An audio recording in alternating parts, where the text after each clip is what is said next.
Bonjour and bienvenue. Welcome to this French Book Tour webinar. So French artists in fiction, 4 lives, 4 authors. I first learned about Monet when I was in college. I was in an art appreciation class with 300 students, and there was so many painters to look at, and I settled on Monet as my favorite.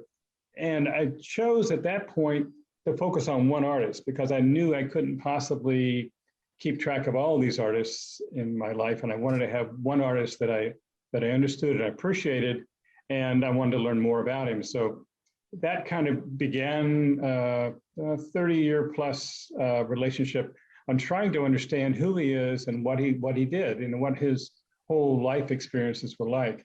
The first time I visited Monet's home in Giverny, I don't know if you've been there or not, but the thing that struck me the most was when I walked in the dining room, which is all chrome yellow and with blue accents, and even the chairs are chrome.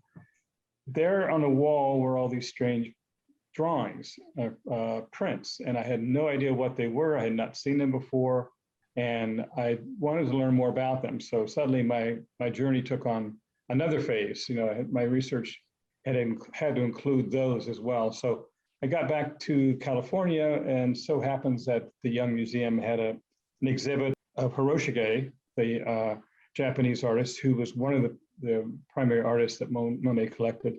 My focus then became bringing the East and West together, and why in the world were the Impressionists affected by the Japanese prints.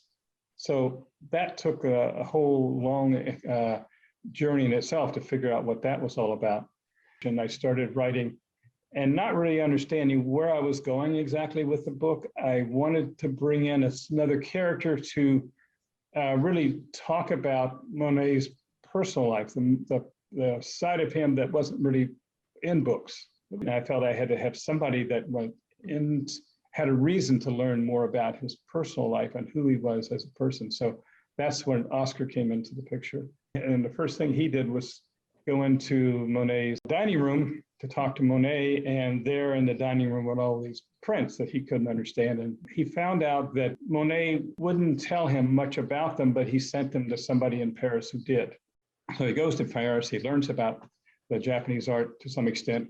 He goes on a train on the way back, and in the middle of this train ride on the way back, this person comes and sits down beside him. Well, the person was a beautiful girl named Isabel, and luckily she was there because she brought out the human side of of Oscar, who had been injured in the war, and he was wounded, and he had really emotionally destroyed human being, and his mother died at the same time. He wasn't there to be with her when she died. So Isabel took the place of all that comforting and loving and that contact that he needed.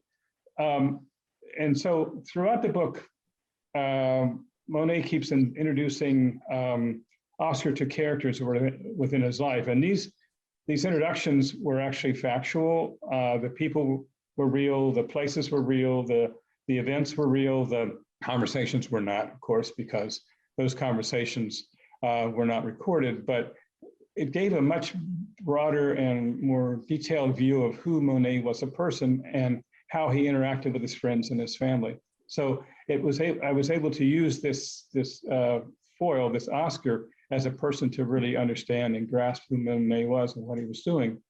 And I think that was really the most fun part, was really meeting all these characters. It was quite a fun project to go in, and I said it was a place to escape to. I always read to escape and read to learn something. Well, this time I was writing to learn something and writing to escape. So it was really a fun journey, and I think it was something that, you know, for me, it was the joy of the process.